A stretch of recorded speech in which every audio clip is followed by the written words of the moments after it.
আমার প্রিয়জনেরা, প্রভু যিশুর নামে সকলকে জানাই অভিনন্দন। প্রভু যিশুর সাথে প্রতিদিন চলা একটা সৌভাগ্যের ব্যাপার, কারণ উনি হচ্ছেন আকাশ আর পৃথিবীর সৃষ্টিকর্তা। যখন দুজন মানুষ একসাথে হাঁটতে থাকে তখন তারা একজন একজনের সাথে কথা বলে, অনেক রকম গল্প করে আর সহভাগিতায় বাড়ে। একইভাবে আমরা ঈশ্বরের সাথে, ঈশ্বর আমাদের সাথে কথা বলতে হবে। আজকে কি আপনি প্রার্থনা করেছেন? ঈশ্বরের বাক্যকে আজকে আপনি পড়েছেন, বাণী শুনেছেন?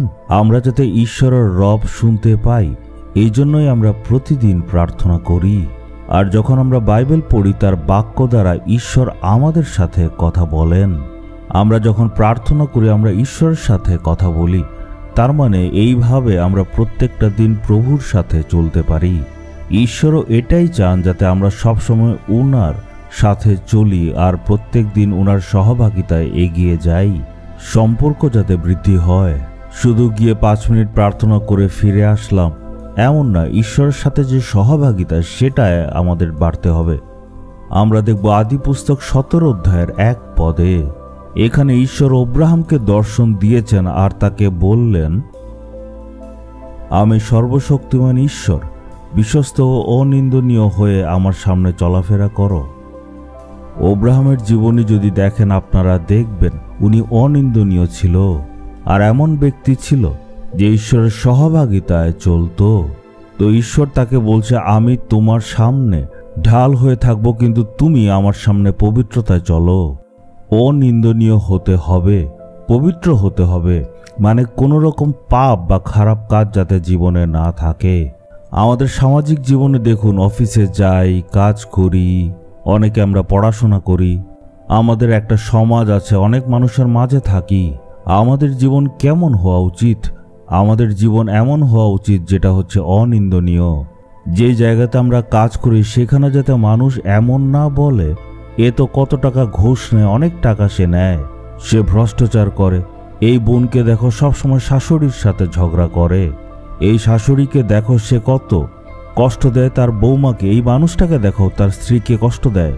আর এই যে মহিলার স্বামীর কথা একদমই শুনে না, এমন ধরনের দোষারোপ যাতে মানুষ না করে।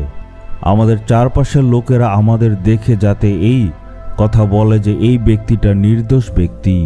এটা একদিনে হবে না, প্রতিদিন ঈশ্বরের চরণে আসতে হবে, উনার কাছে প্রার্থনা করতে হবে, সহভাগিতায় চলতে হবে, তখনই আমরা পাল্টে যাব। ঈশ্বর বলছে, আমার চোখে তুমি অনিন্দনীয় হয়ে চলো। চারপাশের মানুষরা যা ইচ্ছা বলুক, তুমি চিন্তা করবে না। আমাদের এটা চিন্তা করতে হবে যে ঈশ্বরের চোখে আমাদের কিভাবে চলতে হবে। এই জন্য প্রতিদিন প্রার্থনা করুন, হে প্রভু, আমি আমার জীবনে অনিন্দনীয় যাতে হই, পবিত্র যাতে হই। এর জন্য আপনি আমাকে সাহায্য করুন। এমন যদি বলেন, তখন ঈশ্বর আপনাকে আশীর্বাদ করবেন আর উনি এমন একটা জীবন আপনাকে দেবেন যেটা দেখে মানুষ প্রশংসা করবে আর আশ্চর্য হয়ে যাবে। আজকে কি প্রার্থনা করবেন? ঈশ্বরকে বলবেন যে, প্রভু, আমি নির্দোষ ব্যক্তি হতে চাই, অনিন্দনীয় হওয়ার জন্য আমি নিজেকে অর্পণ করি। তখন ঈশ্বর বলবেন, আমি তোমায় সুরক্ষিত রাখব, একটা ঢালের মতো হয়ে আমি তোমার সামনে সামনে চলব। এর মানে হচ্ছে আপনার বিরুদ্ধে কেউই দাঁড়াতে পারবে না। আর ঈশ্বর বলছেন, তোমার চারপাশের মানুষদেরকে আর তোমার ভয় করতে হবে না, কারণ আমি তোমায় রক্ষা করব। তাই আজকে আমরা সবাই মিলে প্রার্থনা করে বলবো, হে প্রভু, অনিন্দনীয় জীবনযাপন করার জন্য, পবিত্র জীবনযাপন করার জন্য আজকে আমি নিজেকে সম্পূর্ণ হৃদয় দিয়ে অর্পণ করি। আজকের থেকে যাতে আমি একটা পবিত্র জীবনযাপন করতে পারি, তার জন্য আপনি আমায় সাহায্য করুন। আমি আজ নিজেকে আপনার কাছে অর্পণ করি। যিশুর নামে চাইলাম, আমেন, আমেন।